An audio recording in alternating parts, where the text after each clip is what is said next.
Okay, so we are going to read a scary story to my dog.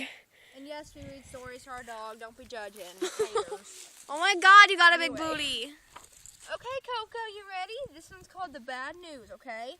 Leon and Todd loved baseball. When they were young, they had played on the town's baseball team. Leon had been the pitcher, and Todd had played second base. Now that they were a lot older, they spent their free time watching baseball games on TV and talking about baseball. Do you think they play baseball in heaven? Leon asked Todd one day. That's a good question, said Todd. The one who gets there first should let the other one know somehow. As it turned out, Todd got to heaven first, and Leon waited patiently to hear from him. One day, Leon found Todd sitting in the living room waiting for him. Leon was very excited to see him.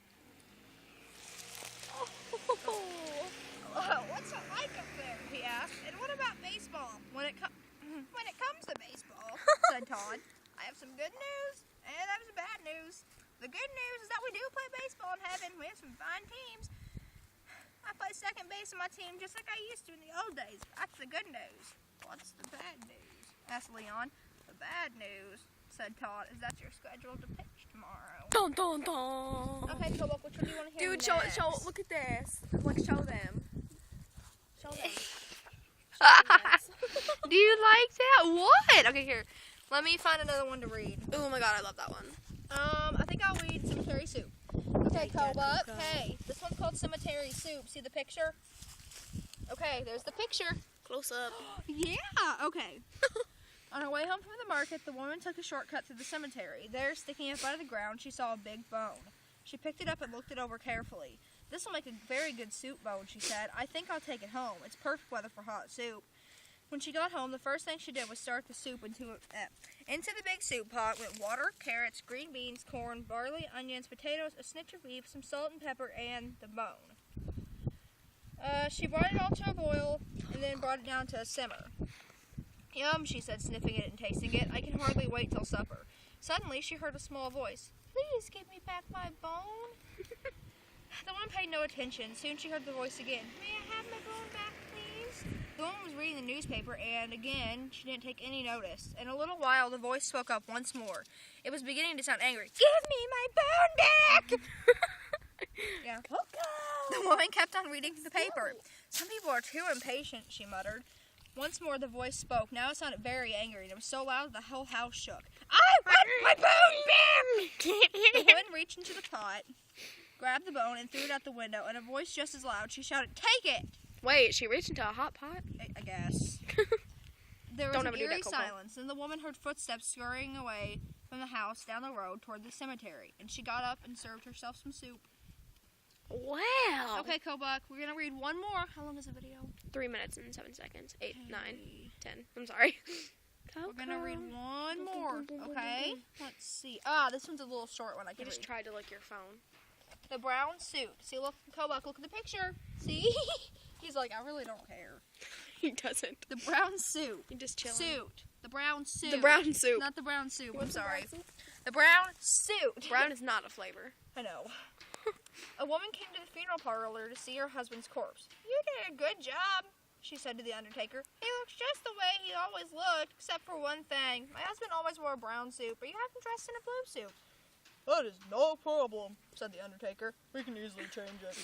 When she returned later, her husband was wearing a brown suit. Yeah, he looks just the way he always did, she said. I know you went to a lot of trouble. It was no trouble, he said. As it happened, there was a man here who was wearing a brown suit, and his widow felt that blue would be better. He's about your husband's size, so we gave him the blue one and gave your husband the brown one. Even so, she said. Changing all that clothing was a big job. Not really, said the undertaker. All we did was exchange their heads. I love that voice you use. Right? Okay, one more Kobuk, because you're so cute. Coco. Oh, you're going to love this one. Okay, Kobuk, look at the picture. It's called The Church, okay? There was a fellow named Larry Berger who wasn't afraid of anybody alive, but anybody who was dead scared the wits out of him. One night, Larry was out driving in the country in his old Jeep. Then he got caught in a bad thunderstorm. The rain was coming down in sheets. Since his Jeep didn't have a top to it, Larry started looking for a place to take shelter. But at the first place he came to, he didn't even slow down. It was a deserted old cabin, probably as dry as a bone inside, but Larry knew for a fact that it was haunted. He wasn't going to stay there. A few miles farther, He came to an old abandoned church standing all alone in the field. It hadn't been used in years. All the window glass was gone, but it still had sections of the roof intact. So Larry parked his Jeep and ran inside.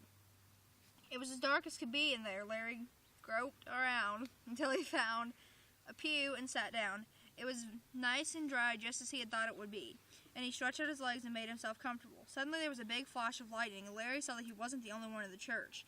There were people sitting in almost every pew. They all had their heads bowed as if they were praying, and they all were dressed in white. These must be ghosts sitting in their shrouds, Larry thought. They must have come in from some graveyard to get dry, because that happens.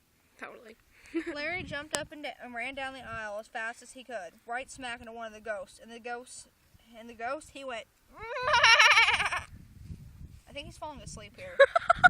Go I'm gonna find. Coco. Hey, I know you like cats, so I'm gonna try to find. We gotta find a comb or something for him. He's looking like I know. a Yeti. I'm gonna try to find. Oh, you like sausage? Oh no, I can't read that one to him. No, don't read on the sausage one. I'm not going to because I just realized it has. Yeah. Okay, let's find. Wait till Martin comes. I think that's in the first book, though. If I had to guess. I thought it was on like page 67 or something like that, but maybe not. Sing the hearse song.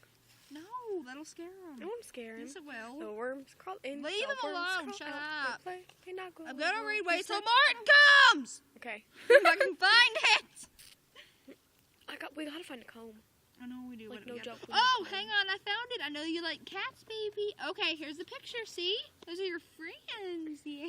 I think he's just getting tired. I'm the one that moved his head up. I know. Wait till Martin comes. An old man was out for a walk when a storm came up. He looked for a place to take shelter. Soon he came to an old house. He ran up to the porch. Shut up. He ran up on the porch. Miranda, leave him alone.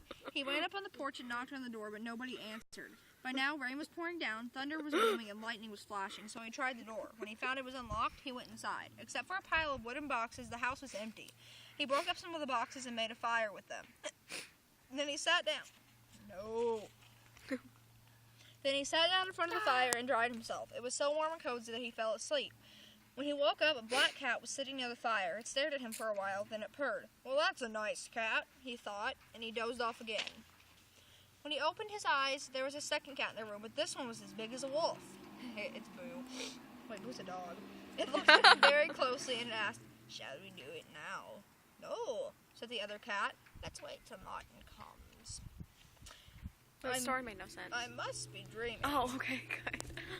Thought the old man. He closed his eyes again, then he took another look, but now there was a third cat in the room, and this one was as big as a tiger!